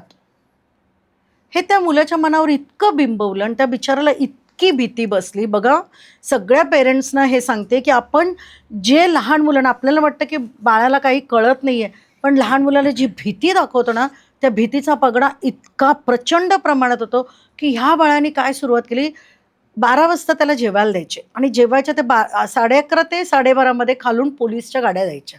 ते सायरन वाजत जायच्या. ह्या मुलाला तो इतका धसका बसला, की त्याने जेवणच सोडून दिलं. पेडियाट्रिक डॉक्टरकडे नेलं आणि त्याच्यावरती औषधं झाली, परंतु तरीही ते बाळ काही जेवेना. आणि मग कुणीतरी रेफर करत ती केस आमच्या पुण्याच्या ब्रँचमध्ये आली आणि त्या दिवशी सुदैवाने डॉक्टर पाटील आणि डॉक्टर मी आम्ही दोघंही तिथे होतो. मग ते आम्ही त्या बाळाला बघितलं. अर्थात त्याचं काही आम्ही 114 प्रश्न भरून घेणार नव्हतो. मग आम्ही खूप सगळं डिटेलिंग विचारता बाई काही आम्हाला खरं सांगेना आई, की आम्ही काय केलंय. फक्त त्या पोलिसच्या गाड्या जातात ना, मग आमचं बाळ घाबरतं. तिला आम्ही विचारलं, "कधी तुम्ही सांगितलंय का त्याला, की पोलीस पकडून नेतात, पोलीस बागुलबुवासारखं असतं, असं काही म्हणे, "हो." आम्ही असं त्याला सांगायचो, "पोलीस पकडून नेतात हां, जेवून घे. पोलीस पकडून नेतात हां, झोपून जा." तो बिचारा घाबरून झोपायचा. खरं झोपायचा नाही, पण तो ॲक्टिंग करायचा. कारण इतकी भीती ना, की डोळे उघडले तर पोलीस घेऊन जातील. ही कॅरी फॉरवर्ड होत राहिली आणि मग जेवण सुटलं, बेड वेटिंग नव्हतं ते सुरू झालं आणि दुसरं म्हणजे पॉटी ट्रेनिंग ॲब्सोल्युटली कॅन्सल झालं त्याचं. म्हणजे तो त्याच्या पॅन्टमध्येच टॉयलेटसुद्धा करायला लागला. म्हणजे हे अति सिव्हिअर प्रमाणात त्या बाळाबरोबर घडलं आणि मग मात्र आम्ही ह्या केसमध्ये आम्हाला वेळ लागला. म्हणजे जवळ वर्ष गेलं कारण बाळ छोटं होतं. बघा आमच्या ह्या साबुदाण्याच्या गोळ्या असतात. आमची औषधं ज्याच्यात देतो. त्यामुळे ते बाळ खायचं. पण आम्ही ह्याला 2-3 प्रकार वापरले. आम्ही ह्याचं जे त्याचं जे झोपण्याचं अंथरूण होतं त्याच्यावर ड्रॉप्स टाकायला लागलो. याच्या घराच्या एका विशिष्ट कॉर्नरमध्ये सुद्धा आम्ही ड्रॉप्स ठेवायला सुरुवात केली पाण्यामध्ये. कारण ते तरंग पूर्ण घरामध्ये फिरले पाहिजेत. इथं मी तुम्हाला थोडंसं सांगेन, की वास्तूशी आम्ही हे कनेक्ट केलं होतं आणि त्याप्रकारे ते ड्रॉप्स त्या कॉर्नरला ठेवले आणि त्यामुळे ते तरंग त्या मुलावरती जायला लागले. म्हणजे डायरेक्ट, इनडायरेक्ट सगळे प्रकार केले आणि सगळ्यात पहिलं पेरेंटिंग शिकवलं. बरोबर. पेरेंट्सना सांगितलं, की असली भीती म्हणजे होलिस्टिक असा सोल्युशन तुम्ही येस, याच्यामध्ये दिला. येस. कधीतरी साम, दाम, दंडभेद सगळं वापरायला लागतं. पेरेंट्सना ओरडायलाही लागतं. हे सगळं केलं. ही पहिली केस झाली. दुसरी केस होती ना, ती रॅगिंग झालेलं मुलाचं. इंजिनिअरिंग ॲडमिशन घेतलं होतं आणि खेडेगावावरून मुंबईत आला होता. आता काय झालं माहिती आहे का? थोडंसं हेल काढून बोलत होता. मुलगा अत्यंत हुशार, मेरिटवरती ॲडमिशन मिळालेलं, पण हॉस्टेलमध्ये त्याचं रॅगिंग झालं आणि मग तो निघून गेला. म्हणजे त्याला इतकी भीती बसली ना, की इथं आलं म्हणजे आपलं आयुष्य संपणार आणि आई-वडील बिचारे अतिसामान्य घरातले आणि त्यांना वाटलं खरंच संपणार हे आयुष्य. आता काय करायचं आणि इतकं नशिबाने मिळालेलं ॲडमिशन, पण मूल पाहिजे. त्यांनी काय डिसिजन केलं, शेवटी आमचा मुलगा महत्त्वाचा आहे. त्यांनी असं नाही ठरवलं, की कसं करून ह्याला कॉलेजला पाठवायचं. पण ही केस नशिबाने आमच्याकडे आली आणि ह्याला स्टार ऑफ बेथलेम चिकोरी आणि एक आमच्याकडे पाईन म्हणून औषध आहे. ह्या सगळ्यांची आम्ही वेगवेगळी डोझॉलॉजी केली. इथे डोझॉलॉजीला अतिशय महत्त्व आहे, कारण आहे ना मॅक्झिमम तुम्ही 7च औषधं देऊ शकता. भले बॅच फ्लॉवरमध्ये 38 औषधं आणि 39वा एक रेस्क्यू रेमेडी जरी असेल तरी ॲट अ टाईम तुम्हाला 7च औषधं देता येतात. आणि ऑफकोर्स आमचं सॉफ्टवेअर सांगतं पहिली 7 कोणती आणि नंतर कोणती, हे सगळं आमच्याकडे सांगितलं होतं. ते आम्ही केलं. आणि ना ह्या मुलाला आम्ही वॉलनट म्हणून आमच्याकडे एक औषध आहे. आता वॉलनट म्हणजे सगळ्यांना खाण्याचा प्रकार वाटेल, पण हे वॉलनट जे औषध आहे ना हे परिस्थितीशी ॲडजस्ट करायला शिकवतं. म्हणजे कितीही विपरीत परिस्थिती असेल तरी तो माणूस जुळवून घ्यायला बघतो. ह्या मुलाच्या बाबतीत काय घडलं होतं, हा या परिस्थितीशी जुळवूनच घेऊ शकत नव्हता. आम्ही त्याच्या आईवडिलांना सांगितलं कॉलेजशी बोला, ॲडमिशन कॅन्सल होईल. कॉलेज प्रिन्सिपलशी बोललं गेलं, ऑफकोर्स रॅगिंग केलं, त्यांच्यावरती ॲक्शन पण घेतल्या गेल्या. ह्या मुलाला पुन्हा आणलं, ह्याच्याबरोबर चांगली मुलं ठेवली सपोर्टिव्ह, आणि 3 महिन्यातच ह्या मुलाने आम्हाला छान रिस्पॉन्स द्यायला सुरुवात केला. आज तो मुलगा इंजिनिअरिंगच्या लास्ट इयरला आहे. असं ज्या वेळेला एखाद्या मुलाचं भवितव्य घडतं ना, सगळ्यात पहिलं आम्ही कुठे नतमस्तक होतो माहिती आहे का, डॉक्टर एडवर्ड बॅचना. कारण त्यांच्याशिवाय आम्ही कोण. बरोबर. आपण ह्या फ्लॉवर रेमेडीजबद्दल इतकं बोललो आणि माझ्या मनामध्ये आत्ता एकच विचार चालला आहे की मॅडम तर वेगवेगळ्या रेमेडीज सांगतायत, पण त्यांनी मला ऑलरेडी सांगून ठेवलं आहे की 38 औषधं आणि एक रेस्क्यू रेमेडी म्हणजे रामबाण उपाय, असंच डोक्यामध्ये माझ्या आता घर करून गेलेलं आहे. तर रेस्क्यू रेमेडी तर दुकानामध्ये जाऊन कोणीही घेऊ शकतं. तुम्ही म्हणला डोजिंग पण किती केलं तरी काही प्रॉब्लेम नाही आणि सगळं ओके. तर मग तुमच्याकडे येण्याची गरज काय होईल? म्हणजे मला अगदी छान प्रश्न विचारला. आपण बोललोय याबद्दल की तुम्ही जे मला 114 प्रश्नांची प्रश्नावली मगाशी दाखवली त्याच्यामध्ये काहीतरी याचं उत्तर दडलंय. अगदी त्यामुळे तुम्ही आता ते सांगाच. नाही तर कसं आहे, माझ्या दर्शकांना समजलं असेलच की बॅच फ्लॉवर रेमेडी ह्याच्याने त्यांचा आजार बरा होणार आहे, पण रेस्क्यू रेमेडी घेतील आणि होणारच नाही कदाचित काही, किंवा तुमच्याकडे कोणी येणार नाही. आमच्याकडे कोणी नाही आलं ना तरी चालेल, कारण का ज्या एडवर्ड बॅचनी एवढी इंट्रोड्यूस केली तर आम्ही कोण, आम्ही माध्यम. पण पॅथीवरचा विश्वास उडायला नको, कारण नुसतं रेस्क्यू घेतलं म्हणून काही सगळं बरं नाही होणार. रेस्क्यू आहे ना त्या क्षणाचा, म्हणजे किती क्षणाचा सांगते तुम्हाला.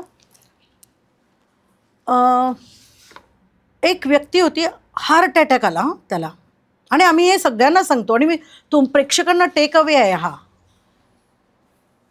पण परत सांगते की कोणीही 100% ह्याच्यावरती अवलंबून राहायचं नाही, पहिलं डॉक्टरकडे पळायचं. हार्ट अटॅक एका माणसाला येत होता, आमच्या समोरच घडत होतं, आणि त्याला रेस्क्यू दिला आम्ही. परत सांगते साईड इफेक्ट काहीच नाही आहे. रेस्क्यू, हार्ट अटॅक काय, हार्टलाच तुमच्या काहीतरी गडबड झाली आहे, त्याचा प्रेशर आला आहे आणि मग ही घटना घडली आहे. रेस्क्यू रेमेडी दिल्यानंतर तो माणूस स्टेबल होता कुठपर्यंत, डॉक्टरची मदत मिळेपर्यंत. मदत मिळाल्यानंतर तर पुढचं सगळं घडणारच आहे. त्यामुळे आम्ही सगळ्यांना सांगतो की रेस्क्यू रेमेडी वापरा ज्यावेळेला अशा कठीण प्रसंग असतात तेव्हा. हे ना कठीण प्रसंगी आणीबाणीच्या वेळेचं औषध आहे. Rescue is not the solution. आणि एक डोस, सिंगल डोस, आणि it is a bridge to connect to the higher level. म्हणजे तुम्ही अडचणीत असताना रेस्क्यू घ्या आणि तुमच्या डॉक्टरांपर्यंत पोहोचा की तुम्ही ती वेळ मारून नेऊ शकता. त्या वेळेत काही तुम्ही कोलॅप्स होणार नाही, म्हणून रेस्क्यू रेमेडी. आता तुम्ही प्रश्न विचारलात की 114 प्रश्न आणि आम्हीच काय वेगळे. खूप गरजेचा प्रश्न आहे.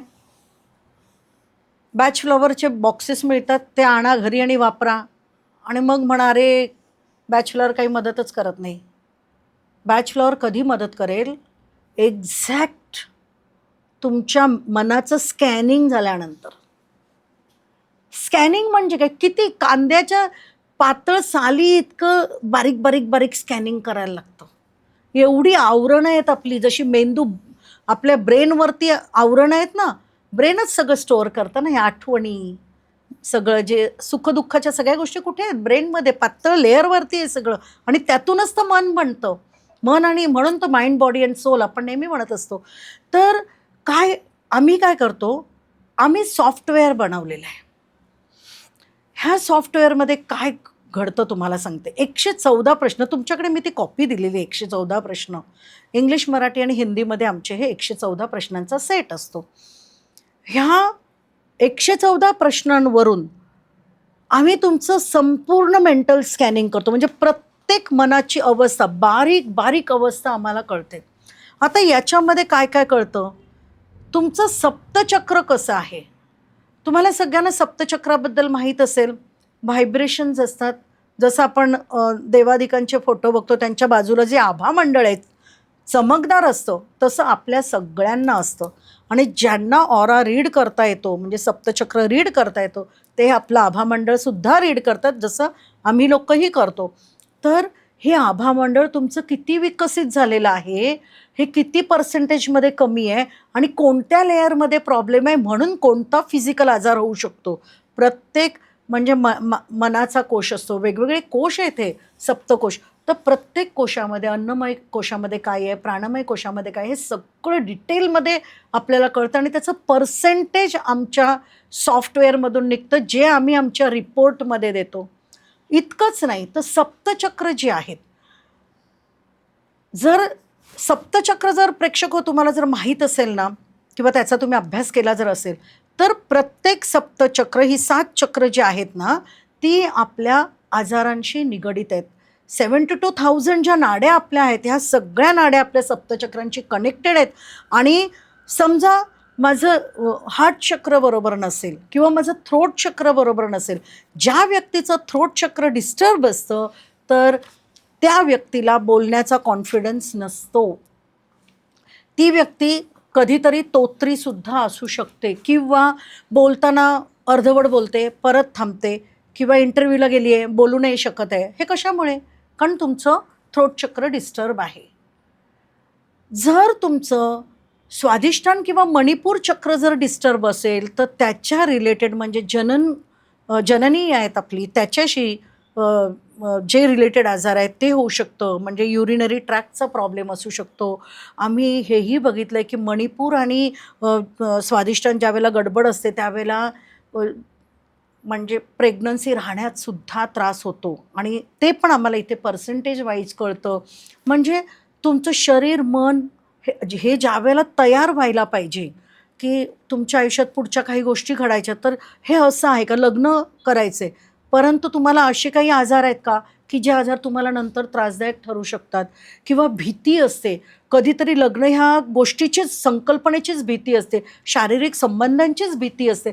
मग ही आम्हाला ह्या चक्रांमध्ये कळतं की बाबा हा प्रॉब्लेम आहे, हा सॉल्व केला, इथे जर औषधं दिली गेली, हा जर मानसिक विकार जर बरा केला, तर आयुष्य सुंदर आहे ना. मग कशाला ते डिवोर्सपर्यंत वगैरे प्रकरण जाईल. म्हणजे वेळीच समजलं ना, तर आमचं हे इतकं बारीक सगळ्या गोष्टी सांगतं. ह्याच्यामध्ये हे जे आमचं स्कॅनिंग जिथे केलं जातं ना, तिथे मेंटल फ्रिक्वेन्सी, तुमचे पॅरामीटर्स काय आहेत, म्हणजे तुम्ही किती पॉझिटिव्ह लेवलला आहात, की तुम्ही घाबरलेले आहात, की संशयी आहात, की काय आहात, ह्याच्यासुद्धा बारीक नोंदी इथे केल्या जातात. आणि त्या कशा केल्या जातात, पर्सेंटेजमध्ये केल्या जातात. म्हणजे सामान्य माणसाला पण एकदम इझिली कळतं. आणि हे सॉफ्टवेअर वापरणं म्हणजे काही रॉकेट सायन्स नाही आहे. आपल्या लॅपटॉपमध्ये, आपल्या फोनवरती आमचं हे सॉफ्टवेअर डाउनलोड करू शकतो. म्हणजे ज्यावेळेला हे मी म्हणजे जर कुणाला हे शिकायचं जरी असेल, त्यांच्यासाठी हे मी सांगते. कारण लोकांना सॉफ्टवेअर म्हटलं की लॅपटॉप घेऊन बसा आणि असं भीती वाटते. एकदम सिम्पल, कमी शिकलेला आणि शिकलेलासुद्धा दोन्ही लोक हे अगदी इझिली वापरू शकतात. कारण आपल्या फोनमध्ये डाउनलोड केलं आहे आणि त्याच्यात आपण हे सगळे ॲन्सर्स टाकू शकतो आणि आपल्याला रिपोर्ट येतो. हा रिपोर्ट हा प्रिंटेबल रिपोर्ट असतो. म्हणजे तुम्ही प्रिंटआउट काढून तुम्ही पेशंटना देऊ शकता. आता ह्या रिपोर्टचा, आणि नुसतं रिपोर्ट करून सोडत नाही आम्ही, पेशंटला बोलवतो आणि त्याच्याबरोबर जवळजवळ अर्धा तास, पाऊण तास आम्ही ह्या गोष्टींची चर्चा करतो. कारण त्या रिपोर्टमध्ये त्याला प्रश्न असतो आणि प्रश्नात तो काय लिहितो, हे माझ्याबरोबर नेहमी घडतं, हे माझ्याबरोबर कधीतरी घडतं, किंवा हे माझ्याबरोबर घडतच नाही. आता काय होतं, इथं त्यांनी दिलेली उत्तरं, कधीकधी हे प्रश्नांची उत्तरं फसवी पण असतात. बरोबर.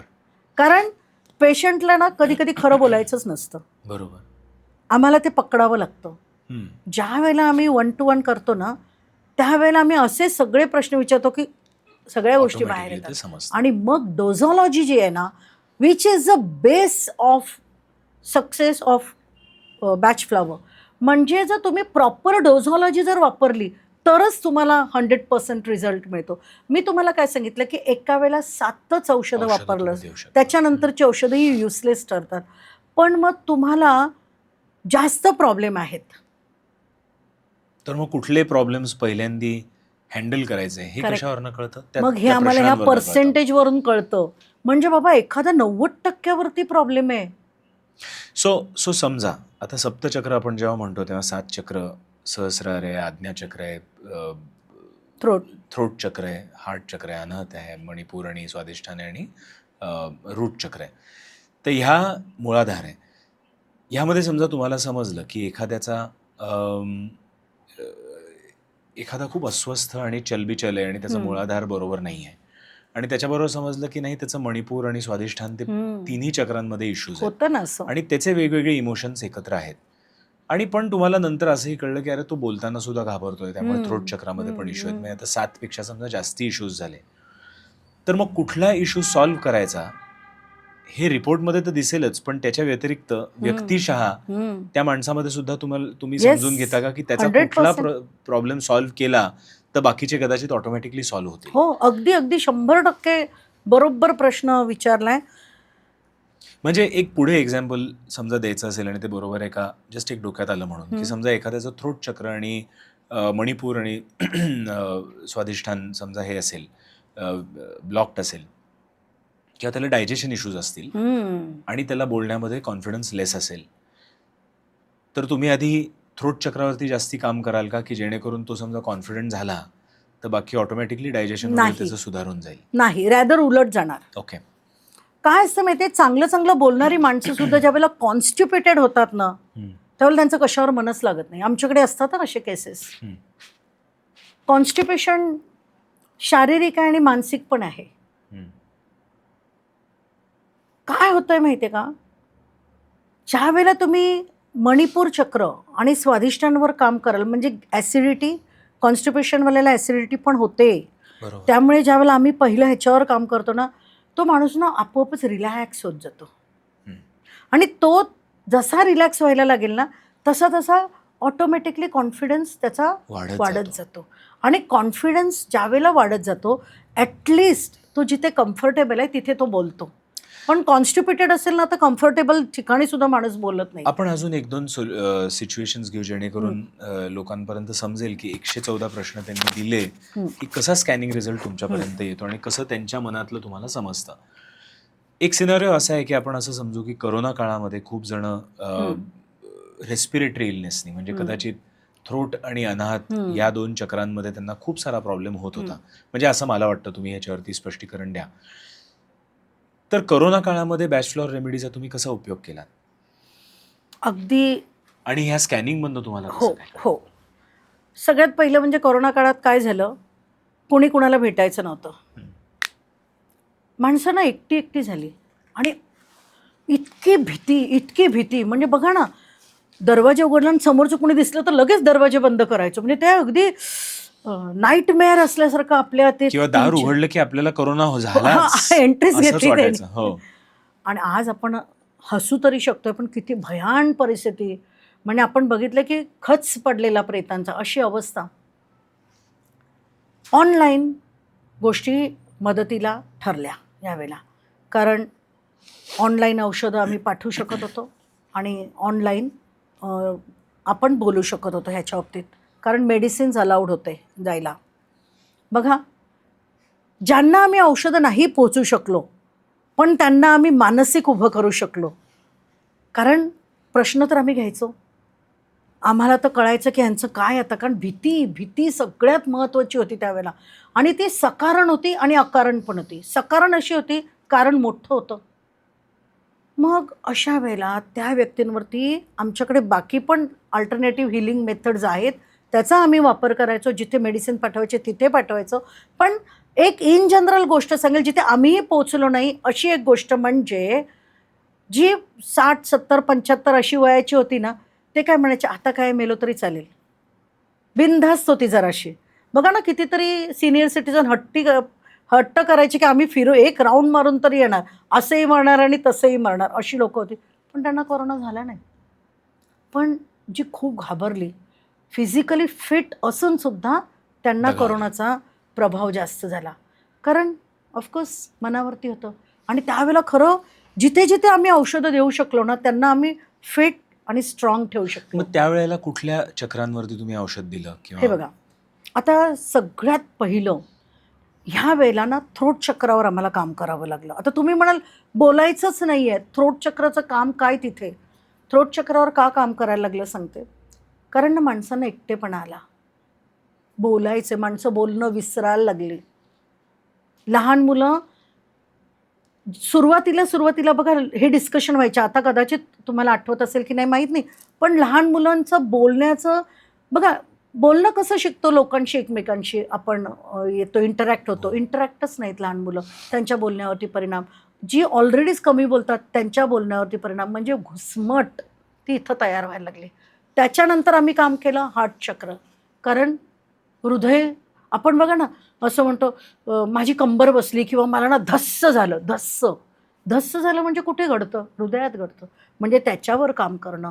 तर त्यामुळे रूट चक्र आणि हार्ट चक्र, तिसरं चक्र हे रूट चक्र, रूट, हार्ट आणि थ्रोट, ह्या 3 चक्रांवरती आम्ही खूप काम केलं. तसंच थोडंसं अजून एक सिनारिओ बघितला की बायकांमध्ये जेव्हा वेगवेगळे इश्यूज येतात की पिरियड्सच्या वेळेला खूप पेन असतं किंवा PCOS असतं किंवा अर्ली मेनोपॉज येतो. तर ह्या केसेसमध्ये तुम्ही कुठल्या चक्रांवरती काम करता किंवा तुम्ही जेव्हा स्कॅनिंग करता त्यांचं, तेव्हा काय दिसतं की कुठल्या इश्यूजमुळे त्यांना हे सगळे प्रॉब्लेम्स येत आहेत? बघा, मला ना इथं एक गोष्ट सांगायला लागेल की एक आजार हा फक्त 1-2 चक्रांनी होतो असं नाही आहे. मल्टिपल चक्र तिथे त्यावेळेला डिस्टर्ब असतात. मग त्यावेळेला आम्ही काय बघतो, पॅरामीटर्स चेक करतो. जे मी मेंटल पॅरामीटर्स म्हटलं ना, ते पॅरामीटर्स चेक करतो की हा प्रॉब्लेम झालेला आहे. आता एखाद्या स्त्रीला स्वाधिष्ठान चक्र किंवा मणिपूर चक्र डिस्टर्ब आहे म्हणून प्रॉब्लेम होऊ शकतो, पण एखादीचं रूट चक्रच इतकं डिस्टर्ब असतं की तिला हा इश्यू होऊ शकतो. त्याच्यामुळे त्या व्यक्तीची काय अवस्था आहे, त्या व्यक्तीवर आता नेमकं काय काम केलं पाहिजे हे बघून आम्ही मग ठरवतो. आणि मग अशा वेळेला आहे ना काय करावं लागतं, प्रत्येक व्यक्ती तितक्या प्रकृती, हा न्याय आम्हाला इथं बघावा लागतो. मग हिला काय होतं, कधीतरी काय होतं की एखाद्या घरामध्ये ना अर्ली पिरियड्स हा खूप मेजर इश्यू आहे. अजून याच्यावर जास्त बोललं जात नाही आहे, पण बोलणं अत्यंत गरजेचं आहे. बघा की लहानपणी, म्हणजे आमच्या लहानपणी, तुमच्या लहानपणी, सगळ्यांच्या लहानपणी मुलं मुलींना अगदी मस्त 10-11 वर्षाचेपर्यंत लहान असायची ते. अनफॉर्च्युनेटली 8व्या वर्षापासूनच हे लहानपण जायला लागलंय, गेलेलं आहे. मग अगदी मला दुःख होतं हे सांगताना. जिने असं मस्त रमावं, खेळावं, बागडावं, तिला काहीतरी दिसतं शरीराबरोबर काय घडतं तिला कळतही नाही.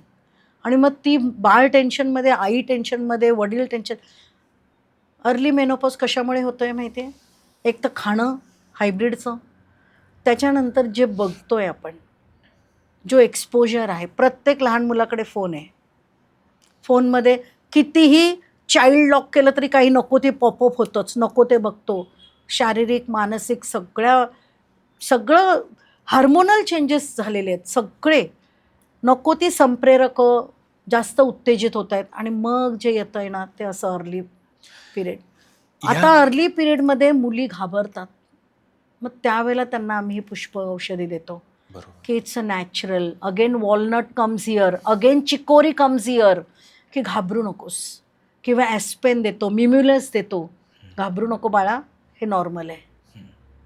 आणि अशा वेळेला कधीतरी पेरेंट्सना पण द्यावं लागतं. बरोबर. काय झालंय, उशिरा लग्न आणि अर्ली मेनोपॉज. आता तो मेनोपॉज येणार 38 पासूनच भीती बसलेली आहे. बाळ झालेलं नाही अजून, बाळ हवं आहे, सगळं स्ट्रेस आहे. बघा इथे 2 महत्त्वाच्या गोष्टी घेते मी. तुम्हाला बाळ निर्माण करायचं आहे. आपण अशा भारतामधले नागरिक आहोत की श्रीकृष्णाने सांगितलेलं आणि आई झोपेत गेली म्हणून अर्धवट कळलेला अभिमन्यू, गर्भसंस्कार म्हणजे गर्भसंस्कार हे आपल्याकडे तेव्हापासून आहेत. तुम्ही काय बोलताय, काय करताय, काय चालतंय ते त्या बाळाला पोहोचतंय. इथं आई काय चिंता करते, माझं वय आता 37-38 आहे, मला बाळ पाहिजे, माझं पिरियड्स कधी जातील, मला बाळ कसं होणार, कधी होणार, डॉक्टरांच्या खेट्या मारतीये, भरपूर पैसा टाकतायत. IVFने असू देत, IUFने असू देत किंवा नॅचरल असू देत, मानसिक अवस्था तर आहे ना तुमची. म्हणून जे कोणी IUF करतायत, IVF करतायत किंवा नॅचरल प्रेग्नन्सी ट्राय करतायत, त्यांचं मानसिक संतुलन चांगलं असणं अत्यंत गरजेचं आहे. कारण जे निर्माण करताय ना, जे इतकं वेगळं, म्हणजे ही एवढी टेक्नॉलॉजी देवानी वेगळी दिली ना, की बाळ निर्माण करणं जे आपल्याला कधीच शक्य नाही, बाळ बनवणं हे, तर त्याचं मानसिकता ही तुम्ही घडवताय. आणि त्यावेळेला जर तुम्ही इतक्या विचित्र अवस्थेत असाल तर चालणार नाही आहे. म्हणून हे बॅच फ्लॉवर आहे ना, त्यावेळेला अत्यंत काम करणार. It will keep you happy. Plus फिअरनी असे हार्मोन्स येतात की न जाणारी पाळीसुद्धा कधीतरी थांबते, 3-4 महिन्यांनी येते, परत 5-6 महिन्यांनी येते. अरे मेनोपॉझल नाही आहे, पण ती सिच्युएशन सुद्धा क्रिएट केली जाऊ शकते. आणि समजा जर अशी पाळी गेलीच तर त्यावेळेला ना भयंकर चिडचिडेपणा, जो म्हणजे आधीच्या काळात 50व्या वर्षी यायचा, 52व्या वर्षी यायचा, तो आता 30-35 नाही म्हणणार मी, सॉरी, पण 39 पासून हे सुरू झालं आहे. पण batch flower definitely helps it. तुमची पॅथी ना ही खरं तर खूप डीप अशी आहे आणि तुमच्याकडे आल्याशिवाय आणि तुमची 114 प्रश्नांची उत्तरं दिल्याशिवाय खरं अगदी रामबाण उपाय मिळणं कदाचित थोडंसं अवघड आहे. पण तरीसुद्धा मला असं विचारायचं आहे की म्हणजे डोक्यात असं उत्तर येतं आहे की पुष्प औषधी किंवा बॅचलर रेमेडी हे एक फॅमिली मेडिसिनसारखं नक्की होऊ शकतं. 100%. तर समजा आपण कॉमन प्रॉब्लेम्सची थोडीशी औषधं समजा एखाद्याला घरी ठेवायची असतील बटव्यामध्ये फर्स्ट एड म्हणून, तर रेस्क्यू रेमेडी तर तुम्ही एक सांगितलंच की तो एकदाच घेऊ शकता आणि ते अतिशय खूप मोठा प्रॉब्लेम झाला असेल तर तेवढी रेस्क्यू घेऊन तुम्ही हेल्प मिळेस तर तुम्ही त्याचा वापर करू शकता. पण लेटस से की एखादा पॅनिक होत असेल किंवा एखाद्याला खूप एन्झायटी असेल, एखाद्या एव्हरीडे गोष्टींचा फिअर असेल, कधी कधी टेम्पररी फिअर असतो, म्हणजे आज उद्या फिअर तो राहणार आहे पण परवा तो फिअर जाणार आहे. तर अशा केसेसमध्ये मिम्युलस घ्या. ची बाटली, त्याची काही पोटेन्सी असते जी घरी ठेवता येईल? पण ती रेडीमेड मिळेल तुम्हाला. पण मी परत इथं एक सांगेन, डेंजर नाही आहे, बरोबर, पण अगदी टेम्पररी काम होईल, टेम्पररी कामासाठीच. अगदी अगदी. आणि आणि आणि इथं एक करेक्शन करेन, रेस्क्यू रेमेडी आहे ना, हे खरंच सगळ्यांनी ठेवा. कारण मी एक तुम्हाला ती केस सांगितली की अगदी अशा अवस्थेत सुद्धा वापरता येते, पण बाळ थांबतच नाही रडायचं, किंवा मुलगा शाळेतून आलाय आणि परत म्हणतो उद्यापासून शाळेतच जाणार नाही, कारण लहान मुलं मारामारी होते, तर रेस्क्यू किंवा रेमेडी देता येईल. रेस्क्यू, किंवा मघाशी आपण बोलताना तुम्ही एक सांगितलं, तुमचं बाळ लिफ्टला घाबरलं, शॉक, हो कारण लिफ्ट बंद पडली, हो, मग आता तो लिफ्टमध्ये जायला घाबरतोय आणि आता लिफ्ट नाही वापरली तर चालणार कसं.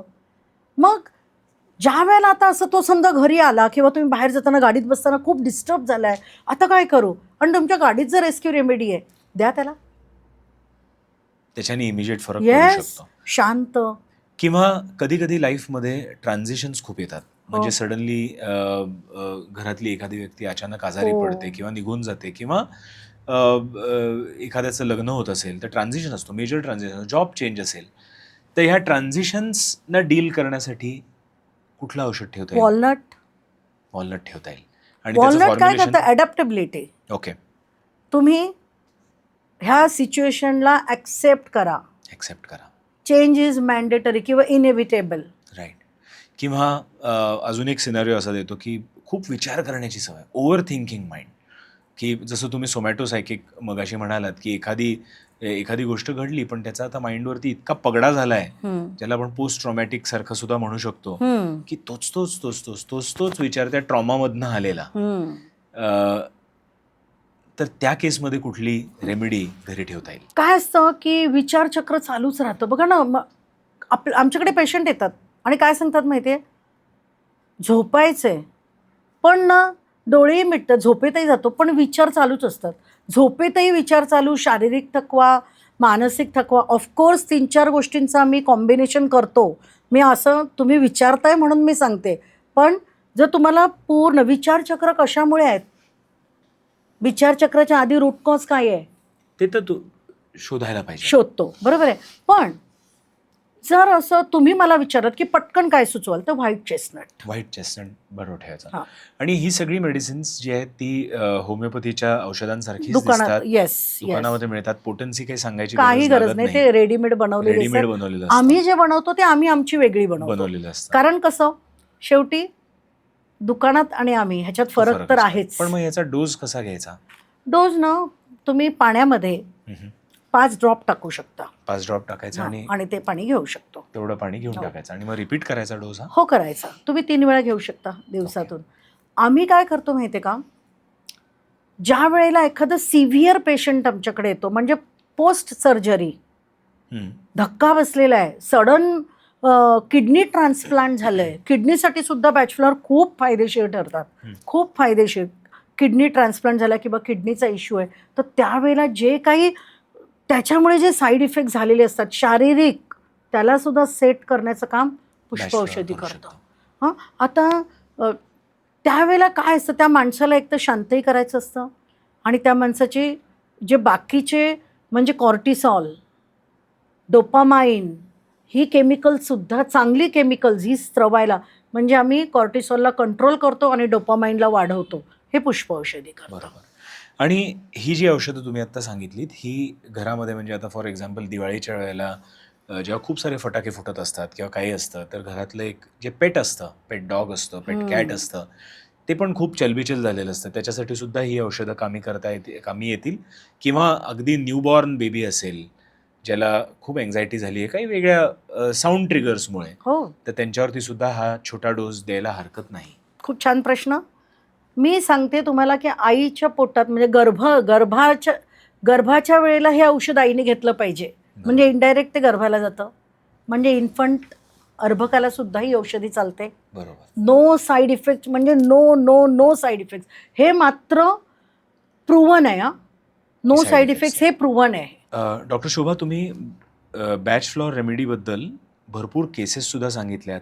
तुमच्याकडे पेशंट आला की तुम्ही त्याची कसं मेंटल स्कॅनिंग करता आणि औषध देता ते सांगितलं. आणि आत्ता तुम्ही घरी कुठलं मेडिसिन ठेवता येईल याच्याबद्दल सुद्धा आम्हाला माहिती दिलीत. पण बॅच फ्लॉर रेमेडी एखाद्याला समजा शिकायची असेल, तर तुमच्याकडे त्याच्यासाठी सुद्धा काही उपाय आहे का? अगदी. कारण आम्ही याचं नाव सांगितलं ना, पुष्प संजीवनी ठेवलंय. हो. सगळ्या जगात आणि सगळ्या जनात आणि सगळ्यांच्या मनात हे औषध जावं. कारण मनावरतीच काम करायचं आहे आणि त्यामुळे सगळ्यांनी शिकणं अतिशय गरजेचं आहे आणि ते त्यांनी शिकावं म्हणून आम्ही वर्कशॉप्स घेतो आणि ऑनलाईन वर्कशॉप्स घेतो. ऑफलाईन काय करतो की 1 दिवस फक्त आम्ही त्यांना ऑफलाईन बोलवतो. ते पण ज्यांना जमणार नाही त्यांना आम्ही ऑनलाईनच दाखवतो. यात काय करतो की सगळं पूर्ण ही औषधं, ह्यांची कार्यकत्व, ह्याचं कसं वापरायचं, ह्याची डोझॉलॉजी कशी करायची, हे सगळं इन डिटेल त्यांना आम्ही शिकवतो. जे आम्ही त्यांना पर्सनली त्यांनी यावं असं आम्हाला का वाटतं, कारण सगळं शिकवल्यानंतर हे सॉफ्टवेअर कसं ऑपरेट करायचं, 1-on-1 तुम्ही कसे प्रश्न विचारायचे, की काय केलं की तुम्हाला एक्झॅक्टली कळेल. आणि आमचं थोडंसं हे पण असतं की हॉलिस्टिक अप्रोच देण्यासाठी एखादं मेडिटेशन आम्ही शिकवतो. कारण ते मेडिटेशन ज्या वेळेला शिकवतो त्यावेळेला जे आमचे स्टुडंट असतात ते स्वतःच मेंटली खूप स्ट्रॉंग होतात. आणि जो व्यक्ती मेंटली स्ट्रॉंग आहे ना, तो समोरच्याला असा हात देऊन बाहेर काढतो. आणि हा वर्कशॉप किती काळाचा असतो मॅडम? हा ना, आम्ही 15 दिवसाचा असतो. बरं. आणि 15 दिवसाचा आम्ही 2 आवर्स ठेवतो. ओके. आणि त्याच्यामध्ये आम्ही केसेस सांगतो, 38 फ्लॉवर्स रेस्क्यू रेमेडी सांगतो, कशी वापरायची ते सांगतो इन डिटेल. म्हणजे ना खूप आम्ही ह्याला टेक्निकल नाही बनवत. बरोबर. हो, अगदीच बरोबर आहे. कारण की हे अतिशय अनुभव सिद्ध असं मेडिसिन आहे, हे आता मला पटलंय. तर थँक्स. असं सगळ्यांना पटावं अशी अपेक्षा आहे. शिकलं की वापरता आलं पाहिजे. म्हणजे तुम्ही आमच्याकडे आणि नक्की कोणालाही शिकताही आलं पाहिजे. येस, हे कोणीही शिकू शकतं. म्हणजे डॉक्टर्स शिकू शकतात. आणि ना आमच्याकडे MBBS डॉक्टरसुद्धा आमचे स्टुडंट होते. कशासाठी? कारण त्यांच्याकडे येणारे पेशंट सर्दी, खोकला, ताप हा जेव्हा महिना जात नाही, त्यावेळेला ते आम्हाला फोन करून विचारतात, मॅडम काय प्रॉब्लेम आहे, सर काय प्रॉब्लेम आहेत. विजय पाटील सरांकडे तर पुण्याचे खूप असे डॉक्टर्स कॉल करतात की काय प्रॉब्लेम आहे, किंवा गुडघेदुखी आहे, जातच नाही, औषधं दिलं, सगळं झालं. त्यावेळेला आम्ही त्यांना ना ही औषधं सजेस्ट करतो. आणि मग ते डॉक्टर आम्हाला काय म्हणाले माहिती आहे, त्यांनी तो रिझल्ट पाहिला, ते म्हणाले शिकवा. आणि त्यांची एक डॉक्टरांची बॅच केली. काउन्सिलर्स असतात त्यांच्यासाठी उपयोग आहे, क्लिनिकल सायकेट्रिस्ट आहेत त्यांच्यासाठी उपयोग आहे. ह्या बॅचेसमध्ये कोणी वर्कशॉपला येऊ शकतं? कोणीही, म्हणजे गृहिणी येऊ शकते, ग्रेट. कोणी म्हणजे आजोबांना 76 इयर्स ओल्ड पण आमच्याकडे शिकले तर ते म्हणाले माझ्यासाठी मला आनंदी राहायचं. हा प्रश्न विचारण्याचं कारण असं मॅडम की करोना काळ जो आपण बघितला त्या 2 वर्षांचा, तो काळ असा होता ना की त्यावेळेला आपण आपलं सर्वस्व हे डॉक्टर्सवरती अर्पण केलं होतं. खरे. आणि डॉक्टर्सनी त्यावेळेला भरपूर औषधं दिली किंवा काय जे केलं आणि तरीसुद्धा रुग्ण बरा होतच नव्हता, किंवा काही प्रमाणात होत होता किंवा काही प्रमाणात होत नव्हता. मी त्याच्यानंतर अशाही काही डॉक्टर्सना भेटलो जे आता आधी ते औषधं देऊन बरे करायचे, पण ते आता म्हणतात की 80% ऑफ द आजार जे आपल्या शरीरामध्ये होतात ते खरं तर स्वतःहूनच हे होत असतात, बरे होत असतात. तर मग समजा इतकं हे शरीर आणि ही सिस्टीम आपली अशी असेल की ती सेल्फ हिलिंग आहे, तर अशा वेळेला कदाचित आता अशी आपल्या जगाची वेळ आलेली आहे की रादर दॅन आपलं सर्वस्व प्रत्येक डॉक्टरवरती, औषधावरती अर्पण करून टाकण्यापेक्षा समजा आपण सुद्धा जे शिकू शकतो ते समजा शिकलो तर आपण स्वतः आपल्याला रेमेडी घेऊ शकू. 100%. आणि त्याच्याने ॲटलिस्ट जे छोटे छोटे आजार आहेत किंवा मध्यम इंटेन्सिटीचे आजार आहेत ते आपण शिकलो असल्यामुळे आपली आणि आपल्या घरातल्या लोकांची किंवा आपल्या मित्रपरिवाराची किंवा आपल्या रिलेटिव्हमध्ये सुद्धा त्यांचं आपण बरं करू शकतो. आणि कदाचित त्याचा आन्सर तुमच्या त्या वर्कशॉप्समध्ये. येस, 100%. अगदी बरोबर. प्रत्येक गोष्ट सर्टिफिकेटसाठी करू नये, पण कधी कधी त्या अनुभवातून आपल्याला त्याचा फायदा होतोय. बरोबर. सर्टिफिकेट्स आयदर फ्रेम करून काही दिवसांनी ती कपाटात जातात, परंतु हा बॉक्स आहे ना, तुम्ही वापराल, तुमची मुलं वापरतील आणि त्यांचीही मुलं वापरतील, कारण इतके छान गुणधर्म याच्यात आहेत. आणि मन चंगा तो कटोरी में गंगा. अगदी बरोबर. पण तुमच्या जर कटोरीमध्ये गंगा आली तर तुम्हाला अजून काय पाहिजे. हॅपीनेस इज ओनली की ऑफ सक्सेसफुल लाईफ, आणि ती आपल्याला इथे मिळते. मग ह्या वर्कशॉपला एनरोल करण्याची लिंक आपण ह्या कॉमेंट सेक्शनमध्ये खाली देऊ, नक्की डिस्क्रिप्शनमध्ये देऊ, जेणेकरून जे इंटरेस्टेड असतील ते तुमच्यापर्यंत पोहोचू शकतील. आणि प्रेक्षको, तुमच्या घरातले पेट्स, तुमच्या घरातली झाडं ही सुद्धा बरी कराल बरं का, त्यामुळे नक्की या. डॉक्टर शोभा, तुम्ही इनोटॉक्समध्ये आलात आणि बॅच फ्लॉवर रेमेडीबद्दल भरपूर काही सांगून गेलात. खरं तर आपण इलेक्ट्रो होमिओपॅथी किंवा नॅचरोपॅथीबद्दलचे तुमचे व्ह्यूज आज ऐकू शकलो नाहीत, त्यासाठी कदाचित अजून एक एपिसोड करावा लागेल. पण आजसाठी एपिसोडची पण मर्यादा असल्यामुळे आपण आज इथेच थांबूयात. नक्की नक्की. एक मेसेज आमचा प्रत्येक गेस्ट आमच्या प्रेक्षकांसाठी देत असतो, जेणेकरून तो एपिसोड पूर्णपणे बघितल्यावरती तो कॉमेंट सेक्शनमध्ये तो मेसेज लिहितात आणि त्याच्यामुळे आपल्याला सगळ्यांनाच कळतं की हा एपिसोड यांनी शेवटपर्यंत बघितला आहे आणि आवडला देखील आहे. तर आज तुमच्याकडनं काय संदेश सगळ्यांना द्यायचा? संदेश फार मोठा शब्द वाटला, पण सांगेन तरी. आनंदी राहा, सुखी राहा.